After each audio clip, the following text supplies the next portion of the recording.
Hello and welcome to MINIGAME, a podcast about video game stories and why we love them. I'm Michael Ferris. Like a lot of us here at the Lore Party Podcast Network, I love Mass Effect. Its world, characters, and story are unparalleled in video games. However, I am unique amongst Mass Effect fans in that I think Mass Effect 3 is my favorite in the series, and maybe my favorite game of all time? That being said, I did not play the game when it was initially released. My first playthrough was only 2 years ago, and I played with all of the DLC installed. I got to return to Omega, uncover the mysteries of Leviathan, and kept the Prothean party member Javik in my party throughout the entire game. I got the ideal playthrough, and yes, some of that content should have been in the base game, but it does not change my feelings towards what I played. What really elevated my opinion of Mass Effect 3 was the final piece of DLC, titled The Citadel. The DLC starts off like any other typical Mass Effect story.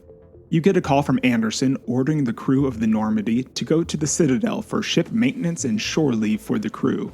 You also get Anderson's apartment as a gift.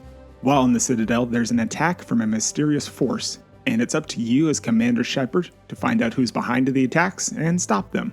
It's here that I want to highlight one of the reasons this DLC is a perfect bookmark to the trilogy, and that is the DLC's overall tone. About a quarter of the way through the main plot, you discover that the mastermind behind the attacks is none other than Shepard's evil twin clone. It's a premise that is so stupid, but it's handled with such a delicate hand. There of course is a throwaway lore reason for the twin's existence, but his presence is more there to delightfully chew scenery and spew out ridiculous dialogue. He is so over the top that he may as well have a handlebar mustache that he can twirl. The adventure as a whole is rather lighthearted and not taken too seriously. Nearly every fan-favorite character shows up to make a brief cameo and fight alongside with Shepard. There's a wonderful shot in a cutscene in which nearly every party member in the whole trilogy stands shoulder to shoulder while protecting Shepard from a swarm of fodder enemies. Every character also has their opportunity to make silly jokes, and it feels like a Guardians of the Galaxy movie. Even Shepard himself also manages to crack a few jokes, even though he's typically pretty stoic throughout the whole trilogy. Now, if you'll excuse me, the Normandy needs its captain. So, I should go. Farewell, Commander. I guess this is where legends go to die.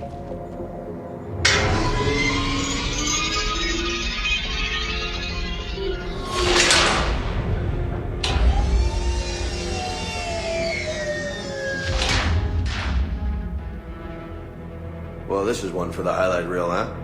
He said, I should go. Do I sound like that? Yeah, now that you mention it. Maybe we should be worrying about the impregnable vault we've been sealed inside forever. I'm more confident than he is. More in control. With me, it's more like, that's all for now. Oh, damn straight. Rank has its privileges. End the conversation however you want. I doubt there's enough air in here either. An hour at most. Or sometimes, I'll talk to you later. Because you know what? I never do.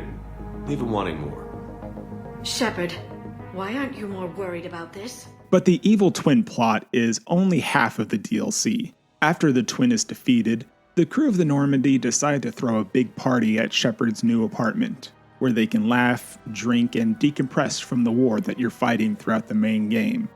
You get the opportunity to invite every character over to the apartment and have one-on-one time with them. Now, I played through this DLC immediately before starting the final mission of the game, the mission in which it seems like all hope is lost and the galaxy is doomed.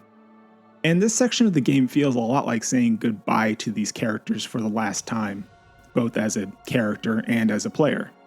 In the main game, you only get a brief conversation with everyone on the battlefield as a quick goodbye, but here you get to see every character's true personality. Liara plays the piano, you get to tango in a bar with Garrus, enjoy the hot tub with Kelly Chambers, and fight in a combat simulator with Jack.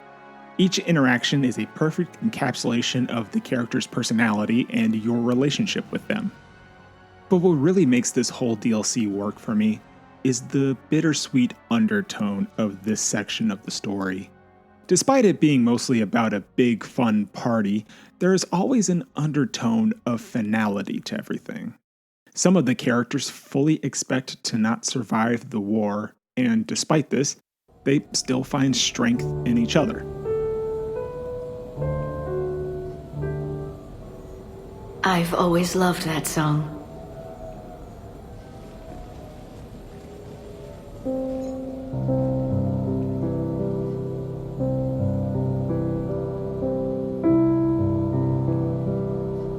Shepard,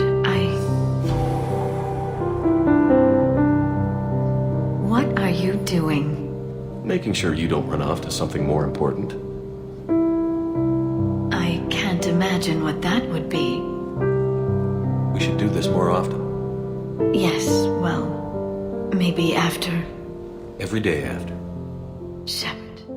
Like in the clip I just played, Liara and Shepard want to spend the rest of their lives with each other in peace, but both characters understand that there is a possibility, maybe even a probability, that this is just a fantasy. The last scene I want to highlight that really captures this finality is, obviously, the last scene in the DLC. After the party has run its course, your team sobers up with the help of Vega's Huevos Rancheros recipe and stumbles their way onto the Normandy. Shepard pauses to gaze at the Normandy at peace for the last time. Liara comes up to him, knowingly recognizing the bittersweet sadness in Shepard's eyes, and says that the adventure has been a great ride. And Shepard replies with only 2 words: the best. And it's this small, understated moment that puts the cherry onto the Mass Effect sundae. With all of the stories and lore and heroes and villains and worlds and characters, the Mass Effect trilogy has truly been a great ride. Actually, it's been the best ride. And we'll just forget that Mass Effect Andromeda happened. That's more of a ride that just crashed and burned. But that's for another episode. Thank you very much for listening. Executive producer of the Lore Party Podcast Network is Abu Zafar. Minigame is written and produced by Michael Ferris. Original music for Minigame is produced by Lawrence Kelly. Follow Lore Party on Twitter and Instagram at lore_party. And check out our website at loreparty.com. Subscribe to Minigame in your favorite podcasting app and leave us a review on Apple Podcasts. It really helps me grow the show. Thank you very much for listening.